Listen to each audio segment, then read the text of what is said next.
Hey everybody, welcome to this week's programming. This week we're in week 4 of our summer strength cycle. So we still got 5 weeks to go before we do some testing again. Not only a strength lifts, but also the Miko's triangle that we have. So if you want to sign up on Rogue for that, just to see where you find out, check it out on Rogue's page. I probably should put in the newsletter the link for that. I'll try to remember to do that for everybody. Starting off on Monday, we got 5-minute AMRAPs with 1 minute rest in between each set.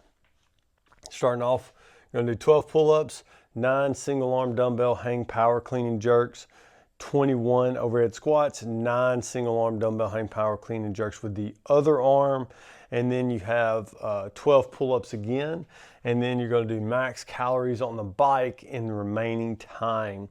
So what we're gonna be looking at here is probably 2 to 3 minutes of actual work going in, depending on how, that's if you can go unbroken and smooth on all of those movements.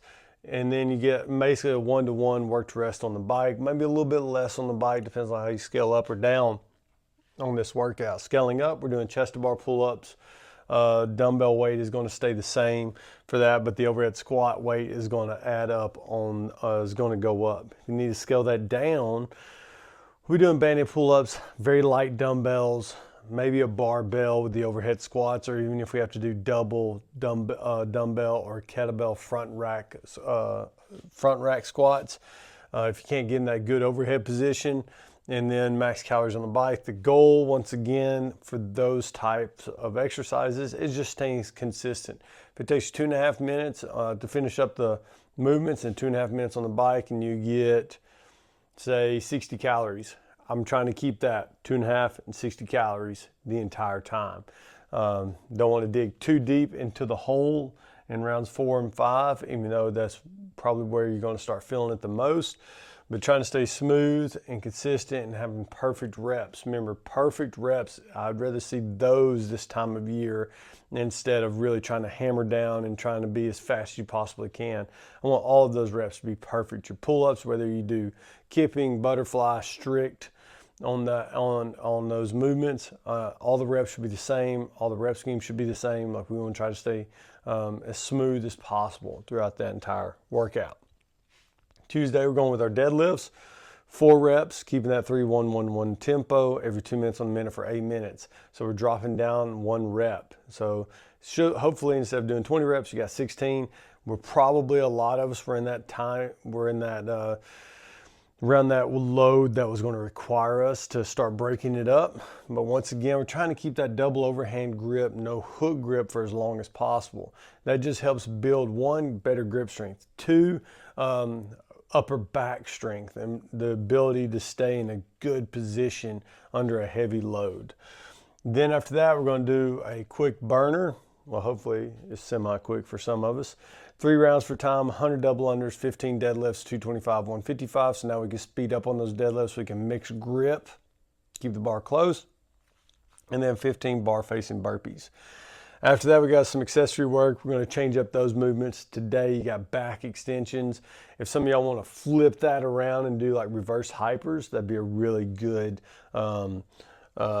exercise to add in, especially after doing that many deadlifts. And then we have overhead march. It's a single arm overhead march. I know it's a lot of overhead work, but a single arm overhead work helps build stability in the core and the shoulders. So the weight should be enough to where it's challenging, but not enough to where you feel it more in your shoulder and not your core having to stabilize.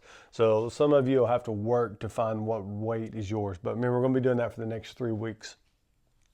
Wednesday, got our strict press, 3-1-1-1 tempo. So remember, 1 second press up, 3 seconds down slow, pause at the chest, 1 second back up, 3 seconds back down. For 8 reps, it says 65 to 70, but I bet it's going to be around 50%. 50%, excuse me. Sorry, man. I always do this doing videos. You know, I'm wide awake and have my C4. I still yawn when making videos. So we got 8 reps here.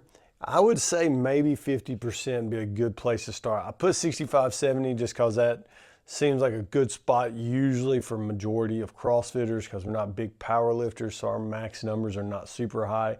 Say if you had a body weight strict press, you probably would have to start off doing this at 50%, especially with that tempo.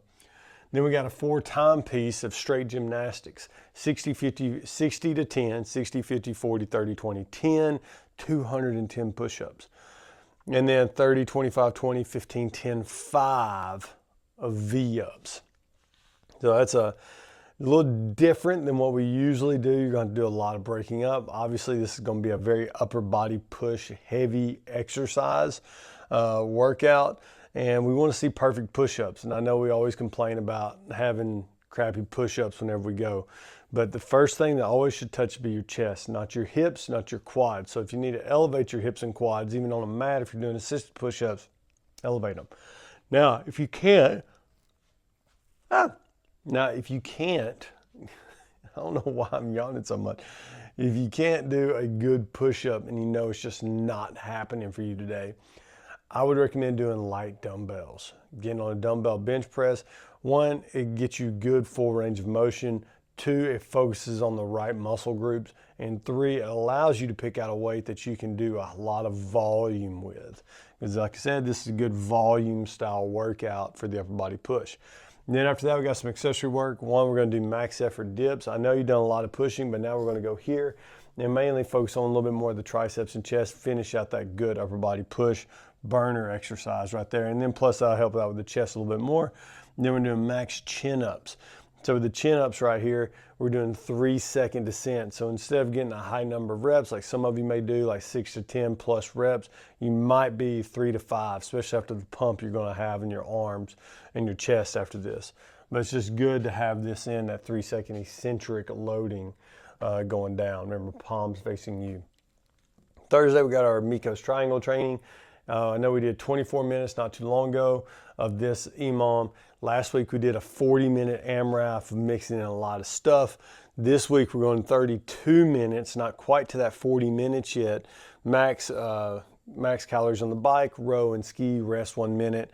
And this is going to be at 85% effort. So if your end goal, say, is 10 calories a minute on doing this whenever we do the actual test, today you want to try to hit that 8 to 9 calorie rep range. And I know it doesn't seem like a lot, taking away those 1 to 2 calories, but when you compound that over 40 minutes, that does make up a lot of time and effort. That's like an extra 3 to 5 seconds of hard effort that you got to put in. Friday, we got our front squats, keeping that tempo, 3, 1, 1, 1, 1. I think that was right. Maybe I had too many ones. 4 reps every 2 minutes for 8 minutes. And this is saying 75, 80%, just like on deadlifts.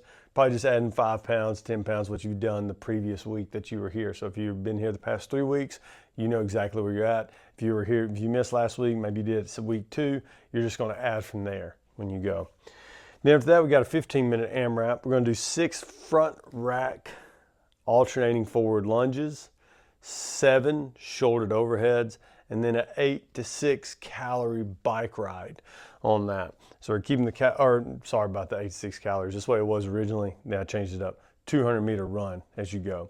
So 6 alternating front rack lunges, 7 shouldered overheads, and then out for a 200 meter run. We're gonna do that for 15 minutes. The weights on these are 115 and 75. So you're gonna scale up for comp to 135.95, or you're gonna scale down to some 35% or less of basically like your clean and jerk max, or your whatever you've put overhead the most. That's probably where you need to be at for 35%. We're not going to have 2 barbells out. We're not adding weight, taking off weight for the lunges and the overheads. We're just staying one consistent weight throughout that 15 minutes. Then accessory work, we're going to do some box pushes in between. Then Saturday, we got a fun workout. So I saw this style of workout. It's an AMRAP 24 minutes. We're going to do Hollyman rowing teams of 3. So with the teams of 3, how this is going to work. Partner 1 at this count of go, 3, 2, 1, go. Partner 1's getting on the rower. They're going to row 750 to 600 meters. 750 meters for the dudes, 600 meters for the ladies. Whilst partners 2 and 3 are going to do a you go, I go style, you go, I go max rounds of Hollyman. So if I'm partner 2, I have, say, Jeb's partner 1, he's taking off on the rower, and then Jessica's partner 3, because we're probably using the same weight, she is going to be with me. I'm partner 2. I'll start on my rounds of Hollyman. Remember, it's 1 power clean, 3 handstand push-ups, 5 wall balls. So I'll do my 1 power clean, 3 handstand push-ups, 5 wall balls, then Jessica does a round. And then we just go back and forth, back and forth, back and forth, back and forth until Jeb gets done with his 750 meter row. Once he's done with the 750 meter row, I jump on there, regardless if I was doing my work, if I was in the middle of a round or whatever it is. I jump on the rower, Jessica steps in, she does her 1 round, then Jeb does his round, and they alternate back and forth while I row. And then once I get done with the 750 meters, I'd step off rower, Jessica goes in my place, and then I'm doing the MRAP of max rounds with Jeb. Your total number of rounds that you've completed in your teams of 3 is your score at the end of the workout. It's going to be an interesting workout. I'm excited to see how we do. 750 meters, 600 meters generally takes 2.5, 3 minutes, depending on how fatigued we are, to get that done. So within that, I know some people do 30-second rounds of this, 1-minute rounds. So it'll be interesting to see like how it does with the 24 minutes. But I think we'll all get in a great workout with that team of 3 style format. That's this week's training. If you got any questions, inquiries, whatever it is, let me know. This week we've got to cancel Thursday's kids classes. Sarah's out of town, but we're probably going to make those up one day for everybody. And then what is it? What else we got going on? Next week's July 4th. July 4th, we're going to have 1 8 a.m. class only. And like I said, if you got any questions or anything else, hit me up. Check out this week's newsletter. We got a great blog post on. I had a mentor when I was growing up, right out of high school, told me the difference between being versus becoming. Really good blog post on that. And then also we got a 5-day meal plan, free outline for you to use to help your nutrition out with you and your family. And there's a link in the newsletter for that as well. Y'all check it out. Hope you have a great week. See your names on the leaderboard.